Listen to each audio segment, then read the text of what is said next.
Mark Stein has poured gasoline on the NBA trade rumor, mentioning that LaMelo Ball, Ja Morant, and Trae Young, three all-star point guards, all three teams are denying anything being actually available, but league insiders are growing in the curiosity and watching these three players and their availability leading into the February 5th trade deadline. We're going to talk about it all and more on today's NBA Central. Welcome to the number one place for your daily basketball news and analysis, NBA Central. What's going on, basketball fans? Welcome to another episode of NBA Central, your number one spot for everything basketball related. I'm the host there, Haize, but more importantly, you guys can follow the channel at NBA Central Pod on every social media platform we happen to be on. With that said, let's go ahead and get into this content for today, y'all. So, Mark Stein reports that Trae Young, LaMelo Ball, and Ja Morant are names to watch leading into the NBA trade deadline. And this is good. He did go on to mention that all of their teams right now are pushing back on the notion that they are prepared to entertain trade proposals for their all-star guards, but there's growing curiosity around the league that these guys could become available. And we're going to talk about all of these guys individually, one after one. I want to start off with Trae Young. And the reason why I want to start with Trae is that, and maybe I'm wrong on this, right? This is just my personal opinion. This is not Mark Stein's reporting, that Trae may be the most likely to be moved out of all three of these guys. And the reason being is that the Atlanta Hawks right now are 7-4 on the season without Trae Young. They're 26-18 without Trae Young over the last few years as well. So there's already been trending that this team can still win games without Trae Young. And this was one of the teams as well that one of the biggest questions, are reportedly one of the reasons why Trae Young did not get an extension as of yet, is that they wanted to see what Trae Young looked like with this young direction that they're going. They wanted to see how he looked with these young players. And for what it's worth, when you look at this Atlanta Hawks team, this is a team that undoubtedly I think does need a point guard. I'm not going to say that they don't need a point guard, but when you look at what the money that Trae Young is likely to command, you look at the performances you're getting from a guy like Jalen Johnson, who I personally do think Jalen Johnson is now the Atlanta Hawks' best player. That's just my personal opinion. I think he's the Hawks' best player. And I think that gap is just going to continue to grow over the time. Now, and that's not to say that Trae has not helped. Like, again, I want everybody that's listening to this to know that this is not to knock any of these players. And I know that sometimes when you hear a trade could be done, like people think that it's like you saying that the player is horrible. No, it's just the state of the team, right? When you look at it, Trae Young right now, and I said Trae Young. Trae Young right now is third in the team in scoring. He's only played 5 games this season, right? You have Jalen Johnson averaging 22 points. Hell, Nickeil Alexander-Walker is averaging 19 points per game for this team. You got Kristaps. You got Zachary Fischer, who's looking more and more like a really good player, right? So you have this young core that's developing here, and that the question then becomes about, is it a different type of point guard that you need other than Trae Young that can help this team go into the next phase? And that's a question that you have to ask yourself. And that's what the Atlanta Hawks are definitely going to be asking themselves as well as this thing continues, right? You got, of course, Haize, who's played 9 games as a rookie. Shout out to him, averaging 5.2 points per game. But this is a team that is very, very young. And why players like Dyson Daniels is not a consistent factor on the offensive side of the ball yet, right? You got these young pieces that you just can see, hey, if we decide to move on, this is the direction that we're going. And that's a fair question. I think, they're asking themselves a question that I think, for example, is similar to a team like the Pelicans should be asking in regards to Zion, even though Zion's younger, right? But like, you got Haize at 20. You got Zachary Fischer, who's 20 years old. Dyson Daniels is 22. Jalen Johnson is 23, right? You got these younger players, and while Trae Young is only 27 years old, what you can stack as far as assets back for Trae Young could be the determining factor. Now, I don't know if Trae Young is actually moved here at the trade deadline. We shall see what happens with that one, right? But I think overall, when it comes to Trae, I mean, you also got to look at the fact that the Atlanta Hawks have an opportunity to stack some draft allocations and assets here as well, right? You have that opportunity for that to come here as well. And so if you can stack more draft capital, which the Atlanta Hawks, are looking to do and would want to do, of course, and you have that opportunity to do that, typically teams take that opportunity and they run with it and they move on. So, on the multitude of factors here, that they're winning without Trae Young already. The fact that you have a young star in Jalen Johnson already ready to maybe lead that team, right? And so if you get a point guard in here that's maybe more of a two-way point guard, not as much of a defensive liability, now that's easy to say the prototype of point guards you want, harder to actually go out there and get it. That may be what you're looking at with this team. And so the Atlanta Hawks have, their own pick this year. They're going to have the Pelicans pick unprotected this year. So they already can have 2 first-round picks. One of those picks, if you look at the Pels, could be a really good pick for this team as well, right? So you have those options for this team. And so with those there, you can see what the future is going to hold for this team, and then we'll see what's going to happen there. But Trae Young is the one that I do think is the most likely to be moved.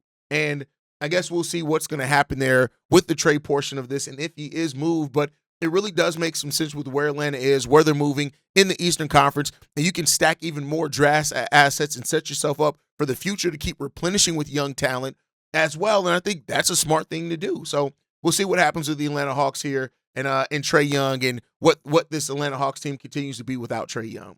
Next up is LaMelo Ball. Now, we talked a little bit about the LaMelo Ball rumors yesterday. He quote tweeted it with the clown emoji since the report that came out as well in regards to LaMelo Ball being interested in a trade from the Hawks. Even Jake Fischer came out and said this: "I can tell you with absolute certainty that the Hornets are not actively looking to move LaMelo anytime soon." He then goes on to say this: "Is LaMelo legitimately available in trade? It's a question rival teams have been asking with increased frequency, but there's absolute no certainty. The Hornets are currently willing to field calls on Ball, not before they get a longer look at Ball to play alongside injured Brandon Miller and playing alongside the rookie duo of Knueppel and Ryan Kalkbrenner, 2 guys that actually are playing really well as rookies right now." Now, the thing with the Hornets comes down to is that the Hornets are a team that they're always going to have to draft their best players, right? You're going to have to draft those guys. They've never really been a huge free agent destination at all. And so because of that, they may be more protective over a player like LaMelo Ball, even though they probably could get a number of assets back for him. And so wanting to see LaMelo play with Brandon Miller and Knueppel and Ryan Kalkbrenner and all those type of things, it makes sense. And I don't know if his availability is something that could be something that they eventually have to look towards. Keep in mind, the Charlotte Hornets right now are 4-11 on the year. The Hawks, one of the reasons I left out with the Hawks is that they are actually a winning team, they have a winning record.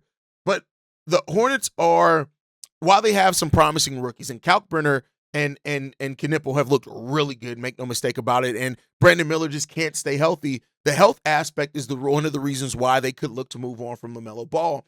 As a matter of fact, there was an article written in 3 of the teams that would make the most sense for LaMelo. The Clippers were mentioned as one of those teams.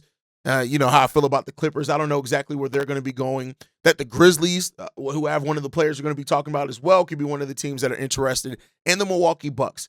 Hearing that those 3 teams could be interested in LaMelo, I guess it kind of makes some sense via the different situations. But the way I still look at it is I don't expect the Hornets to move LaMelo unless he asks for it, because that's just kind of how that franchise operates. And even when they do move off players, sometimes it's kind of slow, right? Now, could Miles Bridges or somebody like that be moved? That's a question I think that is more realistic. But the LaMelo thing, teams are going to be watching it, because if the Hornets do make LaMelo Ball available, best believe they aren't going to have a shortcoming of suitors for LaMelo at all. The question just becomes about, are the Hornets ready to kind of reset their timeline again? And one could say that maybe they should be willing to reset their timeline, as they haven't really made any forward progress in a while.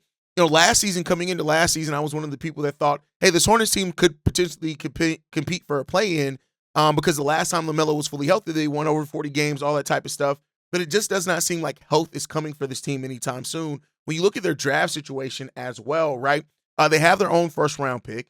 They have multiple first-round picks in some years potentially as well. So, they sit in a place where they could naturally pivot, go a little bit more younger, and extend that timeline a little bit. But if LaMelo, Knueppel, Ryan Kalkbrenner, Brandon Miller, if these guys all work out, you could, especially in the Eastern Conference, you could have a team that then could be right there, at least at the play-in, right? So I get it, the Hornets and the hope that they have being in the East, where they may not want to move on from LaMelo Ball. The question just becomes about, at what point and at what level of losing do you have to do consistently for either LaMelo to request the trade, or the Hornets just to finally say, listen, we're going to reset around these new young players. We got 2 rookies that we got in here. Both are in the conversation for Rookie of the Year. We're going to reset around those guys and try to move forward. Or are we going to, keep this thing trying to go and try to build something around what we have here rather than let a player like LaMelo go who can absolutely fill up the stat sheet and average near a triple-double? And we'll see what happens there.